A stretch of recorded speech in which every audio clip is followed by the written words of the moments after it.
In a Paris hotel room in 1961, an old man was still signing letters as king. The country he ruled had not existed for 22 years. It had been invaded, absorbed, communized, and rebranded while he moved from one rented address to another. The waiters still called him Your Majesty. The map did not.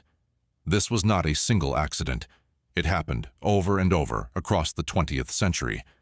10 rulers who lived past the death of their own countries. 10 different ways a throne becomes furniture.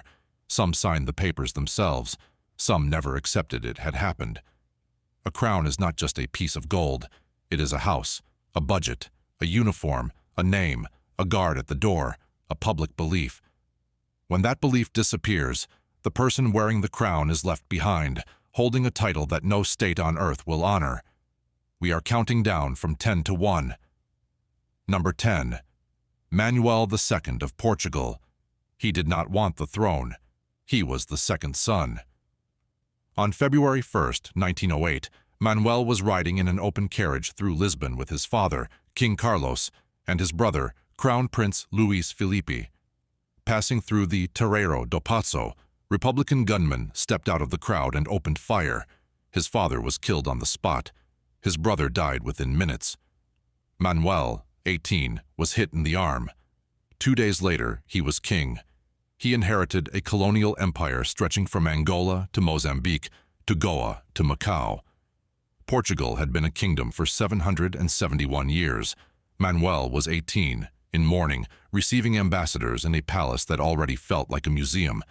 It was a monarchy with a bullet hole in its side. The country had already decided he was a temporary arrangement. On October 5, 1910, the Navy mutinied in Lisbon Harbor. Republican forces shelled the palace.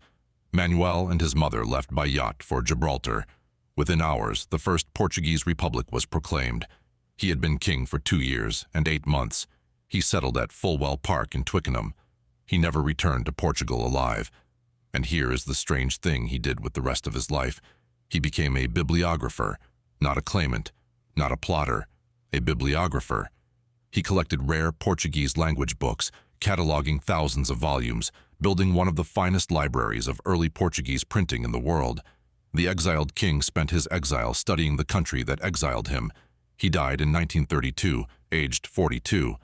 His will left the entire collection to Portugal. The Republic accepted. His books went home. He did not, at least not while breathing. Republican Portugal, 22 years after throwing him out, buried him with full honors in the pantheon of the House of Braganza. The country still remembered how to bury a king. It had just forgotten how to keep one. Number 9. Zog I of Albania. Born Ahmet Zogu, son of a tribal chieftain from northern Albania, he clawed his way to the presidency in the 1920s, and in 1928 simply promoted himself to king. He designed his own uniform. He imported bodyguards from his own clan. He married an American-Hungarian countess named Geraldine Apponyi, called the White Rose of Hungary. Their wedding in April 1938 was the last time the Albanian court would ever host a foreign delegation. Behind the ceremony was a problem no palace could hide. Albania had been quietly bought. Zog had signed treaty after treaty with fascist Italy, giving Mussolini influence over finance, oil, roads, ports, and eventually the army. By 1939, Italy owned everything except the paperwork. Then Mussolini asked for the paperwork. On April 7, 1939, Italian warships appeared off the Adriatic coast. Troops landed at 4 ports simultaneously. The Albanian army did not fight. That evening, Zog fled Tirana with Queen Geraldine, who had given birth to their son Lika 2 days earlier, and, according to persistent accounts, a substantial share of the Albanian treasury in gold. Zog spent the next 22 years as a permanent hotel guest. Greece, Turkey, Romania, France, England during the war, at the Ritz in London for months, running up bills. Egypt as a guest of King Farouk. France again. He never worked. He never went home. In January 1946, Communist Albania under Enver Hoxha abolished the monarchy in absentia. Zog was informed by a newspaper. He died in a Paris hospital in April 1961, still signing documents, Zog I, King of the Albanians. The gold ran out somewhere in the 1950s. The hotels did not stop billing. Zog had been king for 11 years. He was in exile for 22. Number 8. Constantine II of Greece. He was the young king of a NATO country. His wife Anne-Marie was a Danish princess, sister of the future Queen Margrethe. He was godfather to Prince William of Wales. At 20, before he took the throne, he had won an Olympic gold in sailing at the 1960 Rome Games. Then he made his fatal mistake. He treated the crown as if it were still a political instrument. In 1965, he clashed with his own elected government under Prime Minister Georgios Papandreou and forced him out. The country polarized. In April 1967, a group of colonels seized power in a military coup. Constantine initially cooperated with the junta. In December, he tried to overthrow them in a counter-coup from the north. It collapsed within hours. He fled to Rome. Greece was ruled by a military dictatorship for 7 years. When the dictatorship fell in 1974, the new civilian government did something unusual. It called a referendum, not on the junta, which was already gone, on the monarchy itself. On December 8, 1974, 69.2% of Greeks voted no. Constantine was not overthrown by an army. He was outvoted by a country. The Greek Republic then set out to erase him from paperwork. It seized Tatoi Palace. It sued him over his surname. Greek law insisted he did not have one. He was, legally, Constantine, first name, no last name, no country. He lived in London for nearly 40 years. He returned to Greece in 2013 as a private citizen. When he died in January 2023, he was allowed to be buried at Tatoi, but only after his family agreed the funeral program would identify him by his first name alone. His Olympic gold medal remained his property until his death. The medal stayed his. The country did not. The same century did the same thing on 3 continents. The next 3 kings were an Afghan in an Italian eye clinic, a Harrow schoolboy in a Baghdad palace, and a French-educated emperor whose imperial city was already a French colony. Number 7. Mohammad Zahir Shah of Afghanistan. He went to Italy for eye surgery. That is how he lost the country. Zahir Shah had ruled Afghanistan for 40 years. He was crowned in 1933 at 19, on the same day his father was assassinated at a school prize-giving ceremony in Kabul. He turned out to be a slow, cautious king. In the 1960s, under his quiet supervision, Kabul briefly became a cosmopolitan city. Foreign embassies, university campuses with women in miniskirts studying medicine and law. A new constitution in 1964 separated the royal family from politics. Afghans still call the period the decade of democracy. His weakness was patience. When Cold War pressure escalated and his cousin Mohammad Daoud Khan, a former prime minister he had dismissed, grew impatient with reform, Zahir Shah did not respond. He went abroad for surgery instead. On July 17, 1973, while the king was in an Italian clinic recovering from eye surgery, Daoud declared Afghanistan a republic in a bloodless coup. Zahir Shah, still in Rome with bandages, quietly abdicated on August 24th to avoid civil war. He did not go home. 6 years later, Daoud himself was killed by communist officers in the Sour Revolution. Then came the Soviet invasion of December 1979, then the 10-year war, then the Mujahideen victory, then the civil war between Mujahideen factions, then the Taliban. Zahir Shah watched every one of these transformations from a villa outside Rome, receiving Afghan visitors from every faction. He greeted them all in a suit, in a garden, over tea. He simply persisted. In April 2002, after the American intervention, he was invited home at 87. The new Afghan constitution refused to restore the monarchy, but granted him the ceremonial title Baba-e-Millat, Father of the Nation. He lived in a wing of the presidential palace until his death in July 2007. The Afghanistan he came home to shared a name with the country he had ruled. Nothing else. Number 6. Faisal II of Iraq. The Kingdom of Iraq did not survive its last king by a single morning. They died together, in the same hour, in the same palace. Faisal was 23. He had been educated at Harrow, in the same year as his cousin Hussein, later King of Jordan. There is a photograph of the two in school uniforms that Hussein kept on his desk in Amman for the rest of his life. Two boys who both became kings. Only one of them died in bed. Iraq in 1958 had oil, a Sandhurst-trained army, British-designed institutions, and a serious problem. The monarchy itself was a foreign import.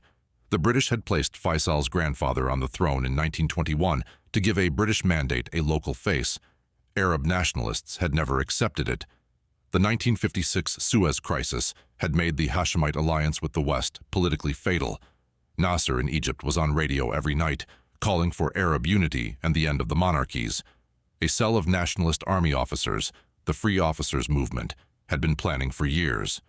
In mid-July 1958, they were ordered to move their brigade through Baghdad on the way to Jordan.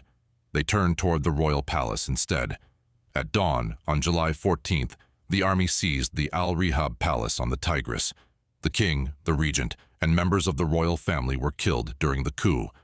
Iraq was declared a republic before nightfall. Faisal had been arranging his engagement to a Turkish princess, Sabiha Sultan, daughter of the last Ottoman line. Wedding invitations were already being drafted. The republic that replaced him would itself be overthrown by another coup in 1963, then another in 1968, then finally consumed by the Ba'ath Party under Saddam Hussein. Statues came down. Coins bearing his face were withdrawn within weeks. Faisal was born in May 1935. He died in July 1958. His entire life was almost exactly the same length as the country he ruled. Number 5. Bao Jai of Vietnam. The Nguyen dynasty had ruled Vietnam since 1802. Their capital was Hue. Inside Hue was the imperial city, and inside the imperial city was the Forbidden Purple City, modeled on Beijing's Forbidden City. Bao Jai was placed on that throne in 1926 at 13. He grew up in France. He was sent to study at the Lycée Condorcet in Paris. He spoke French before he was fluent in the court protocol of his own dynasty. When he finally returned to reign, the country was already a French colony. He was emperor in name only. Then came the war. Japan occupied Indochina in 1940. In March 1945, Japan struck the French and handed Bao Jai nominal independence, making him a puppet emperor of a puppet state. 5 months later, Japan surrendered. The Viet Minh, led by Ho Chi Minh, marched into Hanoi. On August 30th, 1945, Bao Jai abdicated at the No Mon Gate of the imperial city, handing over the imperial sword and seal to Ho Chi Minh's provisional government. In his abdication statement, he said he preferred to be a citizen of an independent country rather than the emperor of an enslaved one. It was a beautiful sentence. The country it described did not survive. France returned to Indochina and fought a 9-year war to reassert control. In 1949, the French brought Bao Jai back as head of state of the anti-communist state of Vietnam. He lived in Dalat, hunted, was accused of running casinos. In 1955, Ngo Dinh Diem organized a referendum on whether Vietnam should remain a monarchy. Diem reported 98.2% for the republic, an obviously rigged figure. Bao Jai was deposed for the 3rd time. He lived in Paris, then in the south of France, on dwindling resources. The Nguyen palaces at Hue were bombed to rubble during the Tet Offensive in 1968. Tourists walked through the shells of the throne rooms where he once held court. He died in a Paris military hospital in July 1997 at 83. He is buried in Passy Cemetery. His grave is marked simply Bao Jai. No title, no dynasty, no country, just a name. There is a specific kind of collapse that does not need soldiers. It needs a table, a pen, and 2 witnesses. One king signed in a Belgian railway car with a general in the next carriage. The other signed in a palace room with a communist official reportedly patting a pistol in his pocket. Number 4. Wilhelm II of Germany. He was Kaiser of an empire of 65 million. He commanded the 2nd largest navy in the world. He was a grandson of Queen Victoria, cousin of George V of England, cousin of Nicholas II of Russia. 3 cousins whose war destroyed all 3 of their thrones. Wilhelm believed the Hohenzollern dynasty ruled by divine right. He said so often, aloud, in public. He was, by nearly every honest account, temperamental, insecure, and desperate to be taken seriously by his cousins. He was also the commander of a war machine. The empire he inherited was built for expansion. It had no plan for defeat. When the War of 1914 turned into the War of 1918, the machine cracked. German offensives in the spring of 1918 failed to break the Allied line. The British naval blockade caused mass hunger in German cities. In late October, sailors mutinied at Kiel. Revolution spread inland. Workers' councils formed in Munich, then in Berlin. On November 9, 1918, at the German Army's field headquarters at Spa in Belgium, General Wilhelm Groener told the Kaiser plainly, "The army would march home in good order under its generals, not under Your Majesty." It ended a dynasty. Wilhelm crossed the Dutch border the next morning. Germany had already been declared a republic on the 9th from the balcony of the Reichstag.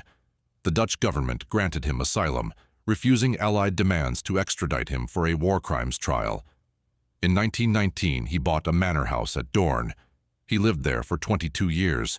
He grew a beard. He chopped down trees for exercise, meticulously counting the felled trunks in a notebook. Estimates run into the thousands. He fumed in private and cheered in public when Nazi Germany invaded France in 1940. Hitler despised him. He died on June 4, 1941. His last wish was that no swastikas be displayed at his funeral. Hitler ignored him. Photographs show men in SS uniforms saluting the coffin of a man who had detested them. He was buried in a mausoleum in the garden of Huis Doorn. He had asked that his body not be returned to Germany until the monarchy was restored. It never was. He is still there. Wilhelm helped destroy his own empire. He was not a passive victim. The tragedy is not that he was innocent. It is that he was slow to understand the country that had already left him behind, and slower still to understand the century that had. Number 3. Michael I of Romania. He became king twice. First at 5 in 1927, when his grandfather King Ferdinand died, and his father Carol was disqualified over a scandalous affair with Elena Lupescu. Michael reigned briefly as a child until his father returned in 1930 and shoved him aside. Then Michael became king again in 1940 at 19, when his father was forced out during the collapse of Romania. He inherited a nightmare. The pro-Nazi dictator Ion Antonescu ran the government. Romanian troops were fighting alongside the Wehrmacht on the Eastern Front. Michael was, on paper, king. In practice, a spectator to a state that answered to Berlin. In August 1944, with the Red Army approaching, the young king did something almost nobody expected. He personally arrested Antonescu at Cotroceni Palace on August 23rd, in a coup organized with the opposition and elements of the army. Romania switched sides overnight, declaring war on Nazi Germany. Historians estimate the move shortened the war in Europe by weeks. Stalin awarded Michael the Order of Victory. His reward was ruin. The Red Army entered Romania in 1944 and did not leave. The Soviets installed a communist-dominated government by 1947 through fraud, intimidation, and violence. Only the monarchy remained. On December 30th, 1947, Michael was summoned back to Bucharest. He met communist leaders Petru Groza and Gheorghe Gheorghiu Dej at Elisabeta Palace. They presented an abdication document. Groza patted his pocket during the conversation and referred to a pistol. Michael was told that if he refused, 1,000 students already in custody would be shot. He signed. The People's Republic was declared within hours. Michael left Romania by train on January 3, 1948. He was 26. His citizenship was stripped. He tried to make a living. He worked as a commercial pilot. He tested aircraft for Learjet. He raised chickens on a small farm in Switzerland. He grew vegetables and sold them at market. He and his wife, Anne of Bourbon-Parma, raised 5 daughters on a modest income. Communist Romania erased his image from every textbook. The strange trace he kept was Stalin's medal. In April 2005, he sold it at auction, reportedly for more than $3 million, to fund his family in his old age. The medal Stalin had given him for switching sides in the war paid for his last years. After communism fell in December 1989, Romania eventually let him return, but as a guest, not a king. In 2011, the Romanian parliament finally invited him to address a joint session. He walked into the chamber as an old man in a suit. He was 90. He died in Switzerland in December 2017 at 96. His funeral was held in Bucharest. Hundreds of thousands of Romanians lined the streets in silence. The Romanian state gave him full military honors, the same state that had once threatened to shoot students to make him leave. Number 2. Puyi, the last emperor of the Qing dynasty. He was 2 years old. He did not want to be there. There is a story, well documented in his own memoirs, that he cried the entire time he was placed on the dragon throne in December 1908. His father, kneeling beside him, whispered that it would be over soon. It was a comforting lie. Nothing was going to be over soon. 270 years of Qing rule when Puyi was placed inside the Forbidden City. Eunuchs served him from the moment he woke up. Ministers kowtowed. The Boxer Rebellion of 1900 had humiliated the dynasty. Foreign powers had carved off coastal ports. Puyi was a child emperor of a state that had already lost its mandate. The Xinhai Revolution began in October 1911. By February 1912, the Qing court capitulated. Puyi's mother signed the abdication edict on his behalf on February 12, 1912. He was 6. Under the Articles of Favorable Treatment, he kept the title of emperor within the palace walls and was paid a stipend of 4 million silver dollars a year by the new republic. He was an emperor of nothing, in a palace in the middle of a republic, and he did not know it. For 12 years he lived that way. He learned English from a Scottish scholar named Reginald Johnston. Puyi took the English name Henry. He installed a telephone. He looked out from the walls at a city he was no longer allowed to walk through freely. In July 1917, a warlord named Zhang Xun briefly restored him to the throne. It lasted 12 days. In November 1924, another warlord expelled him from the Forbidden City entirely. He fled to the Japanese concession in Tianjin. Then Japan found a use for him. In 1934, they made him Emperor of Manchukuo, the puppet state carved out of Manchuria. He wore a Western-style uniform designed by Japanese tailors. He signed papers Japanese officers wrote for him. His court was theater. When Japan surrendered in August 1945, Puyi tried to flee to Tokyo. Soviet paratroopers captured him. They held him in Siberia for 5 years. In 1950, they handed him over to the Chinese Communists. He spent 10 years in the Fushun War Criminals Management Center. He was made to write his own confession, hundreds of pages of criticism and self-criticism. He learned to make his own bed for the first time in his life. He learned to tie his own shoes. He wrote an autobiography, later published as From Emperor to Citizen. In December 1959, Mao Zedong pardoned him. He was released to Beijing and assigned work at the Beijing Botanical Gardens as a gardener. He carried a state-issued identity card. Occupation: gardener. Name: Aisin Gioro Puyi. The surname of the imperial dynasty on a communist document worn by a man who watered plants for a living. The Forbidden City was already a museum by then. Tourists visited it while Puyi was alive and working in Beijing. There is a story, often repeated, that he once bought a ticket and went in as a visitor. In some versions, he got lost in the layout of his own former palace. He died of kidney cancer in October 1967 at 61. His ashes were initially placed in an ordinary cemetery for common people. Only decades later were they moved, at family expense, near, but not inside, the burial ground of his ancestors. He had been emperor at 2, deposed at 6, restored for 12 days at 11, made puppet emperor at 28, arrested at 39, pardoned at 54, died a gardener at 61. Puyi outlived the emperor system itself. Number 1. Karl I of Austria-Hungary. The Habsburg dynasty had ruled parts of Europe for 640 years, not decades, centuries. Bohemia, Hungary, Croatia, Bosnia, Galicia, Slovenia, parts of what became Italy and Poland and Ukraine, 50 million people, 13 nationalities, one dynasty holding them all together with paperwork, ceremony, and the Catholic Church. Karl became emperor in November 1916 when his great-uncle Franz Joseph died after a reign of 68 years. Karl was 29. His empire was already dying.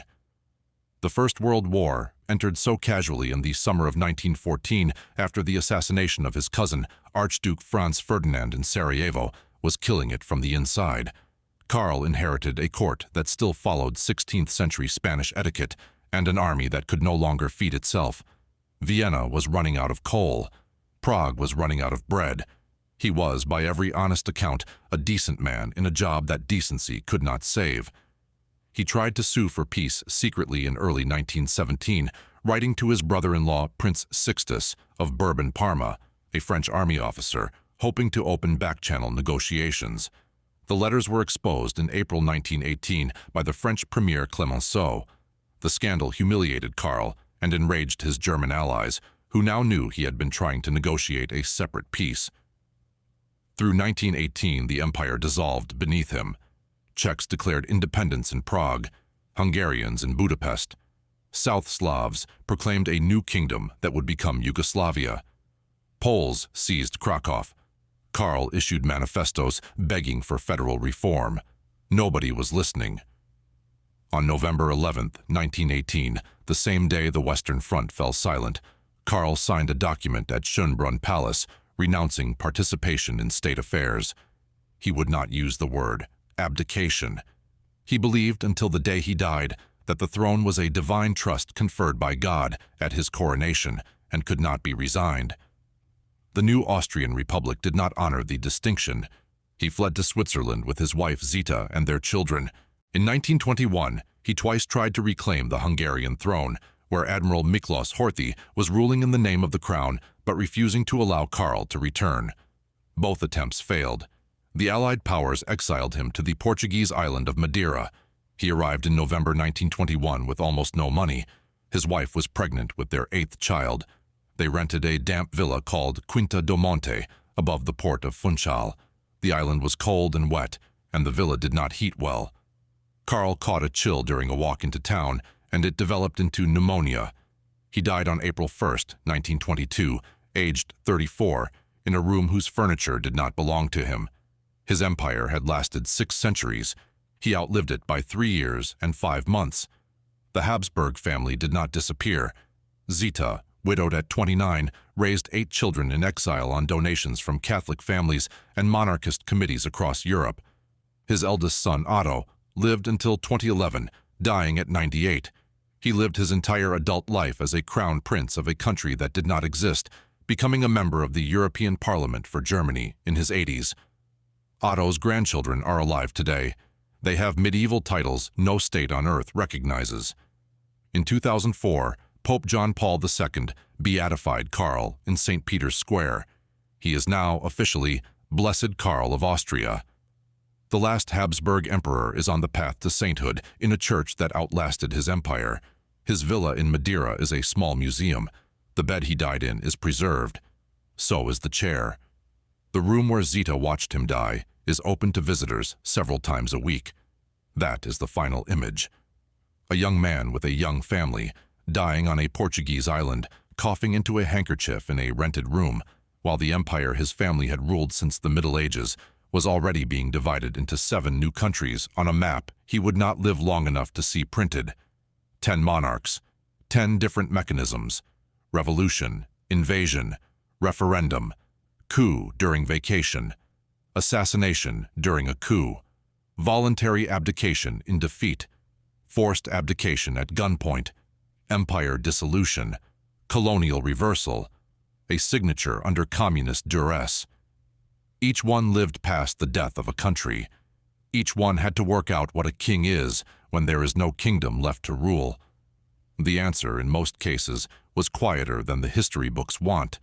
A modest house in a London suburb, a book collection catalogued by hand, a hotel bill running for decades, a garden with counted trees, a vegetable stand at a Swiss market, a gardener's identity card, a grave in a foreign cemetery, a title that only close family still used at the dinner table. Royal families do not always die. Sometimes they just outlive their countries. Somewhere in the world tonight, there is a palace open to tourists, with a throne behind glass and no country left to sit on it.